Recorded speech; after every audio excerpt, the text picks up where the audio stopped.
저출산 속의 해외 인구 유입으로 20년 뒤 다문화 인구와 외국인을 합친 인구가 2배 가까이 늘 것으로 전망됐습니다.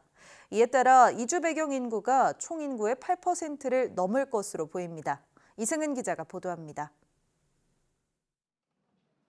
저출산 현상과 더불어 앞으로 외국인이 연간 5만 5천 명 정도 지속적으로 유입될 것으로 통계청은 내다봤습니다.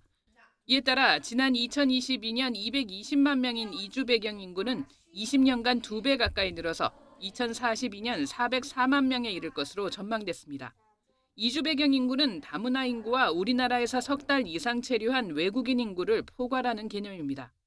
이에 따라 총 인구에서 이주 배경 인구 비중은 4.3%에서 8.1%로 늘어날 전망입니다. 이 가운데 기화 인구는 2.4배, 이민자 2세는 2.1배 늘 것으로 전망됐습니다. 외국인은 285만 명으로 1.7배 늘면서 총 인구의 5.7%를 차지할 전망입니다. 이주 배경을 지닌 학령 인구도 50만 명으로 1.5배 늘어날 전망입니다. 저출산으로 내국인 생산 연령 인구는 2042년 2,573만 명으로 2022년보다 무려 27% 감소할 것으로 보입니다. 이에 따라 20년 뒤 생산 연령 인구의 11.1%는 이주 배경 인구일 것으로 전망됐습니다. 내국인 생산 연령 인구 100명이 부양해야 하는 인구는 2배 늘어서 81.8명에 이를 것으로 보입니다. 하지만 총 인구로 치면 76.7명으로 이보다는 낮을 전망입니다.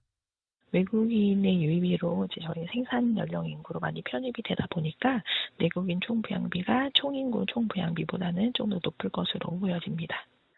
하지만 우리 사회는 다문화 다인종 사회를 맞을 준비가 덜 된 것으로 보입니다. 한국행정연구원 설문조사 결과를 보면 외국인 이민자나 노동자를 포용할 수 없다는 응답자의 비율이 10%로 오히려 늘고 있는 추세입니다. YTN 이승은입니다.